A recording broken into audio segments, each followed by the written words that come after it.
Bonjour. Imaginez un instant, 38 milliards de dollars. C'est exactement ce que l'économie mondiale a perdu en un an à cause de l'augmentation du désengagement des employés selon la dernière étude Gallup 2025. Pour vous donner une idée, cette perte représente le PIB de l'Autriche ou du Danemark. C'est la plus sévère depuis 12 ans, équivalente à la baisse observée en 2020 pendant le Covid. Bonjour, je suis Roland Massenet, CEO d'Incentive. Aujourd'hui, on va parler d'un phénomène qui nous affecte tous, le désengagement des salariés. Depuis 2009, et chaque année, l'Institut Gallup réalise un baromètre mondial de l'engagement au travail. C'est une source extraordinaire pour les chercheurs comme pour les dirigeants. Il permet d'analyser les causes profondes, de dessiner des tendances et de se mettre en action. Si vous êtes manager aujourd'hui, vous êtes probablement en première ligne de cette crise sans même le savoir. Parce que l'engagement global des employés a encore reculé de 2 points, à seulement 21% en 2024. Et devinez qui en est la cause principale? Les managers, oui, nous, les managers. Vous vous levez chaque matin en pensant motiver votre équipe, atteindre vos objectifs, créer une dynamique positive. Mais pour cela, encore faut-il être soi-même motivé. Et le constat est implacable. L'engagement des managers eux-mêmes a chuté.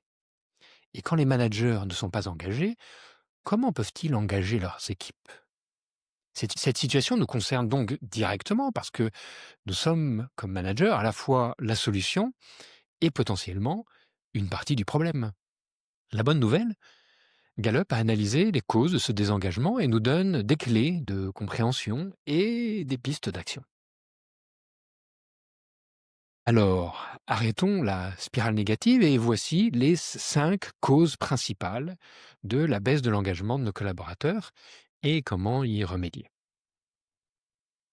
Première cause, le burn-out des managers, un épicentre caché. L'étude révèle que les managers, particulièrement les jeunes de moins de 35 ans et les femmes managers, sont les plus touchés. Malakoff-Médéric, dans une étude en 2023, le confirme, les managers sont plus stressés dans un environnement plus complexe. Qu'est-ce que cela signifie concrètement? Depuis la pandémie, les managers font le grand écart entre, d'un côté, les nouvelles demandes des dirigeants et de l'autre, les attentes changeantes des employés. En structuration, budget réduit, télétravail, transformation digitale, IA. Nous sommes tous aux premières loges de ces bouleversements. Pourquoi est-ce critique? Parce que l'engagement des managers affecte directement l'engagement des équipes. Et l'engagement des équipes affecte directement leur productivité. Les managers épuisés manquent d'énergie, de concentration, capacité émotionnelle pour soutenir leurs équipes. Alors soit ils se mettent en retrait, ou à l'inverse, ils vont tomber dans le micromanagement et ils vont oublier de reconnaître le travail de leurs collaborateurs. Et s'ils craquent, l'équipe suit, c'est l'effet domino. Dans l'étude, un manager témoigne. Les décisions difficiles me mettent une pression psychologique énorme et parfois il n'y a pas beaucoup de ressources.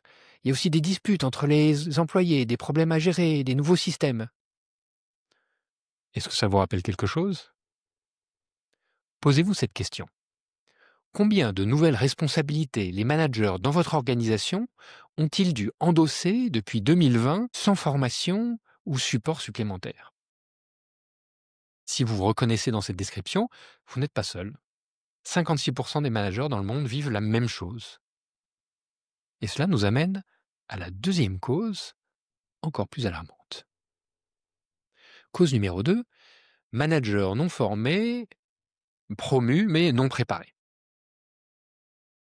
Seuls 44% des managers ont reçu une formation adaptée à leur rôle. La promotion repose souvent sur les compétences techniques et pas vraiment sur la gestion humaine. Imaginez qu'on vous demande de piloter un avion sans avoir jamais appris à voler.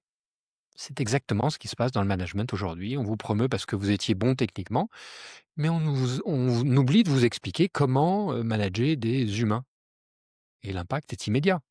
Les managers non formés sont 2 fois plus susceptibles d'être activement désengagés que ceux qui ont reçu une formation Parce que simplement, il manque de compétences clés comme la communication, la gestion de conflits, la motivation, le coaching, etc. Et un manager désengagé, c'est une équipe entière qui sombre.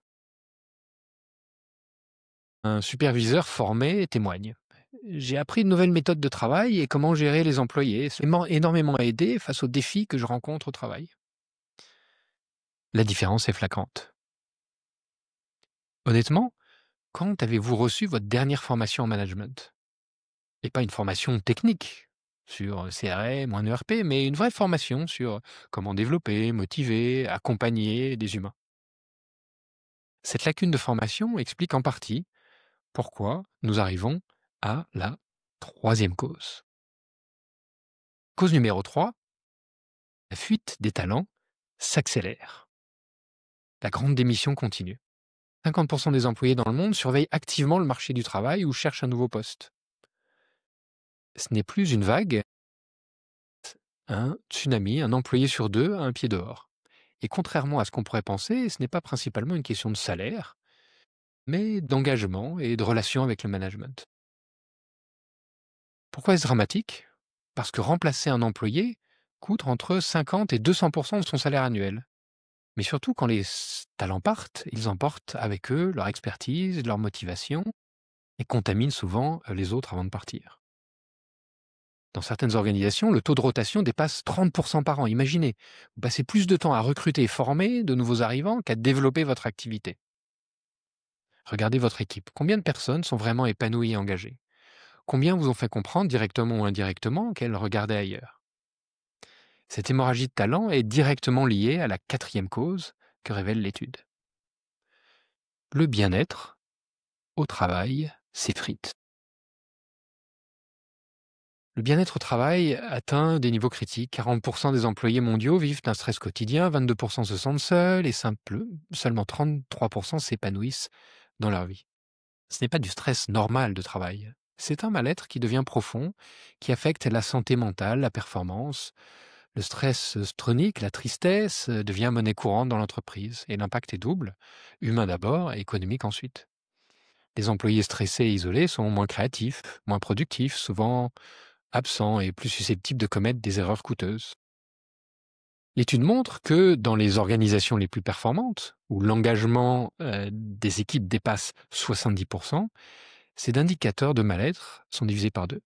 La corrélation est claire. Engagement et bien-être vont de pair. Quand avez-vous vraiment pris le temps de demander à vos collaborateurs comment ils vont? Pas un ça va, mais vraiment comprendre leur état d'esprit et leur bien-être.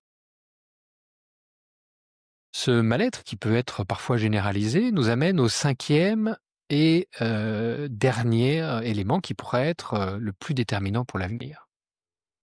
C'est l'IA. L'IA arrive, mais personne n'est vraiment prêt. L'intelligence artificielle transforme déjà tous les secteurs, mais très peu d'employés ont exploité son plein potentiel et les managers ne sont pas préparés à cette révolution. Nous vivons un moment charnière. L'IA arrive à une vitesse fulgurante, mais dans un contexte où l'engagement est au plus bas. C'est comme essayer de conduire une Formule 1 avec un moteur défaillant. C'est aussi un enjeu existentiel. Soit l'IA devient un amplificateur d'engagement en libérant les humains des tâches répétitives pour se concentrer sur la créativité, les relations, soit elle devient un facteur supplémentaire de stress et rendre la vie encore plus complexe. Les organisations qui réussissent à intégrer l'IA tout en maintenant l'engagement humain voient leur productivité se développer, mais celles qui l'utilisent mal vont créer encore plus de distance avec les équipes. Comment préparez-vous vos équipes à cette transformation? Avez-vous une vision claire de ce que l'IA va changer dans les métiers et surtout dans le métier du manager? Ces 5 causes dressent un tableau préoccupant, mais contiennent aussi certaines clés pour trouver des solutions. Alors voilà, si on les résume, les 5 causes. L'épuisement des managers est devenu la norme. Deuxième cause, seulement 44% des managers ont reçu une formation. Troisième cause, la fuite des talents s'accélère, avec 50% des employés qui sont en recherche de travail. Quatrième cause, le bien-être au travail s'effondre, avec 40% de stress quotidien. Et cinquième cause, l'IA arrive, mais personne n'est vraiment prêt. Alors il existe, des actions concrètes pour y remédier, et l'étude montre aussi que les organisations qui investissent, dans l'engagement peuvent, créer globalement, près de 10 trilliards de dollars de valeur supplémentaire. La question n'est plus de savoir si on doit agir, mais comment on peut agir. Et il est temps de redonner de l'énergie à nos managers et à nos équipes. Et voilà donc quelques actions concrètes à mettre en place dès maintenant, comme suggéré par l'étude Gallup. La première étape, c'est de bien former les managers à la gestion du changement. Même une formation de base peut transformer beaucoup de choses. Elle peut diviser par 2 le désengagement, réduire le stress, aider les managers à se sentir plus confiants dans leur rôle. Moins de managers dépassés signifie automatiquement plus d'équipes motivées et engagées. La deuxième étape, c'est d'entraîner les managers aux bonnes pratiques de coaching. Tous les managers ne sont pas naturellement des coachs, et le coaching s'apprend. En suivant des méthodes simples et efficaces, les managers peuvent augmenter leur performance, et leurs équipes vont être plus engagées. C'est un cercle vertueux. Quand le manager se sent soutenu et compétent, l'entreprise entière en bénéficie. Et la troisième étape, c'est de soutenir le bien-être des managers au quotidien. Former et coacher ne suffit pas si le manager est épuisé ou stressé. Un accompagnement continu peut faire passer leur épanouissement de 30 à plus de 50%. Et quand les managers vont bien, toute l'équipe profite de cette énergie positive. Les relations sont meilleures, l'engagement augmente, la productivité décolle. Une méthode efficace consiste à mettre en place une animation régulière de la communauté des managers. Cela peut prendre la forme de séances de co-développement sur des sujets concrets, de partage de bonnes pratiques, d'échanges sur des difficultés ou des exercices d'entraînement rendus maintenant possibles par l'IA. En résumé, pour transformer cette situation, il faut renforcer les formations de gestion du changement, mettre en place un entraînement régulier des managers pour les aider à faire face aux situations les plus stressantes et créer des communautés de managers qui leur permettent de se sentir moins isolés. Ces actions simples mais puissantes permettent de redonner de l'énergie à vos équipes, d'améliorer l'engagement et de booster la productivité. Quand les managers s'épanouissent, les équipes suivent. Chaque manager devient un acteur de la transformation et ensemble, vous préparez votre entreprise pour l'avenir, dès aujourd'hui. Si cette vidéo vous a plu, n'hésitez pas à la partager avec vos collègues, parce que cette crise, nous ne la résoudrons qu'ensemble. Je vous invite à suivre notre chaîne YouTube, vous y retrouverez chaque semaine des personnalités remarquables, experts, dirigeants, chercheurs, opérationnels, qui partagent leur vision du leadership. Et n'hésitez pas à nous dire en commentaire laquelle de ces causes vous inquiète le plus dans votre organisation et ce que vous mettez en place pour avancer. À très bientôt. Merci de votre fidélité.